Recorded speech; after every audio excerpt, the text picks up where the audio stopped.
लखनऊ में Ansal properties and infrastructure limited के दिवालिया होने के बाद नेशनल कंपनीज लॉ ट्राइब्यूनल ने कवायद तेज कर दी है। अंसल के सभी बैंक खाते सीज करने के साथ ही ऑफिस को सील कर दिया गया है।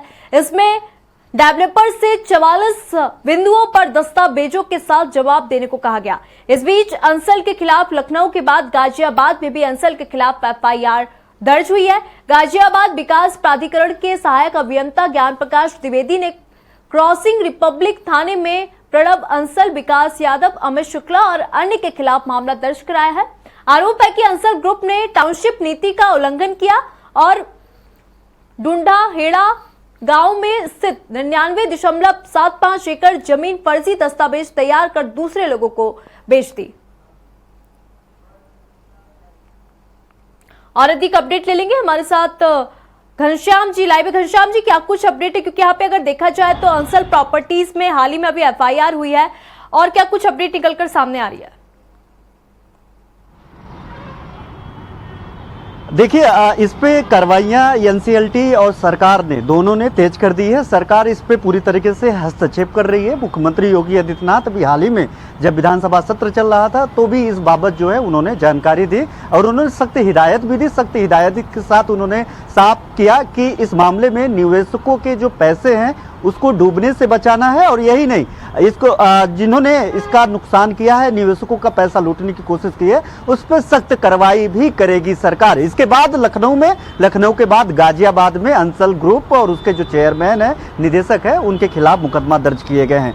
NCLT ने रिसीवर तैनात किया है। इसके पहले NCLT ने सबसे पहले दिवालिया घोषित किया है। 83 करोड़ रुपए जमा नहीं करने के कारण दिवालिया घोषित किया है। और इससे भी बड़ा सवाल यह है कि पिछले 6 महीनों में 250 करोड़ रुपए की जमीन बेचने वाली अंसल ग्रुप आखिरकार क्यों 83 करोड़ रुपए नहीं जमा कर पाए, जिसके चलते कंपनी को दिवालिया घोषित कर दिया गया है। क्या ये बड़ी साजिश है निवेशकों के लिए, निवेशकों के खिलाफ, या फिर एक बड़ी साजिश है कि अपने आप को दिवालिया घोषित करके सारे जो हजारों करोड़ रुपए निवेशकों के चपत करके भाग जाने के? यहाँ पे जो निवेशक हैं वो कह रहे हैं कि सबसे पहले जो अंसल ग्रुप के जिम्मेदारान हैं, इसके जो अधिकारी हैं, उनका पासपोर्ट जो है, उनका पासपोर्ट सबसे पहले जब्त किया जाए ताकि ये विदेश ना भाग पाएं।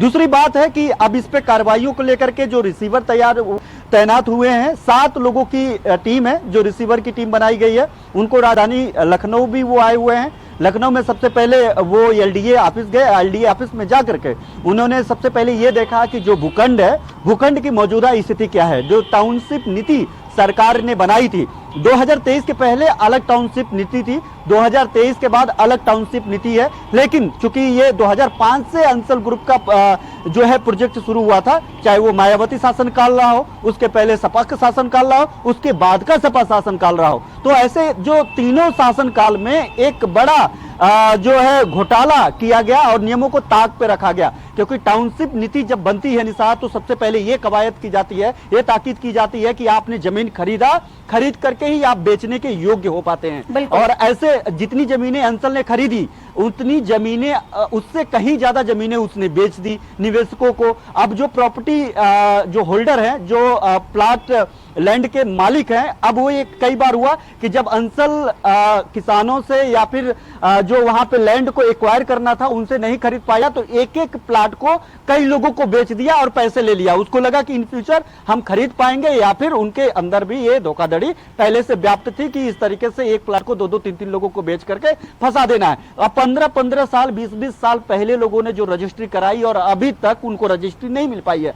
टाउनशिप की नीति सबसे पहले यह कहती है कि सबसे पहले 500 और या 1500 एकड़ में, जो हाईटेक टाउनशिप नीति थी उसमें 1500 एकड़ जमीन की रिक्वायर रहती थी। मिनिमम 1500 एकड़ अगर आप एक्वायर कर लेते हैं, तब सरकार के साथ आप जो है कोलैबोरेट करके सरकार आपको नियमानुसार जो है उसको आपको अलाउ करती है। उसके बाद DPR तैयार होता है। DPR तैयार होने के बाद ही टाउनशिप आप तैयार कर सकते हैं। लेकिन सबसे बड़ी बात है, जो अधिकारी इन्वॉल्व रहे, जो पिछली सरकारें इन्वॉल्व रही, कि राजधानी लखनऊ में 1500 एकड़ 500 एकड़ तक नहीं खरीदा गया, और टाउनशिप के लिए जो DPR तैयार की गई वो नियमानुसार 1500 एकड़ का DPR तैयार की गई। अब जब आपके पास NOC नहीं है, यानी अंसल ग्रुप के पास एनओसी नहीं था कि वो टाउनशिप के लिए सरकार उसे अप्रूवल दे।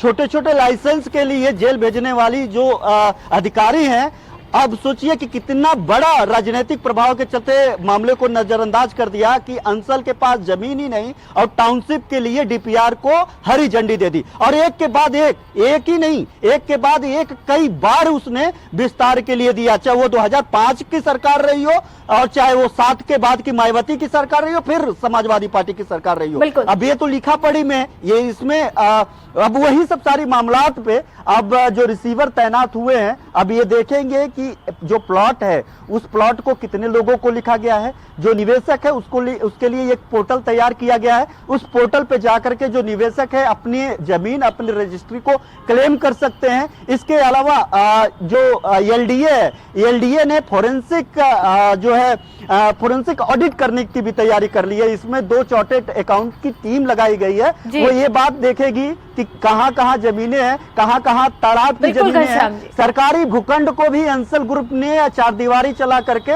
बेच दिया। तो इन सब सारी बातों को लेकर के खातों को सीज कर दिया गया है और इनको नोटिस 44 बिंदुओं पे नोटिस छपा किया गया है। अब इस पे बड़ी कार्रवाई करने की कार्रवाई तेज कर दी गई है और ये जानकारी भी जुटाई जा रही है कि वास्तविक में मौजूदा हालत इस मामले को लेकर के क्या है। जी बिल्कुल घनश्याम जी, बहुत बहुत धन्यवाद तमाम अपडेट साझा करने के लिए।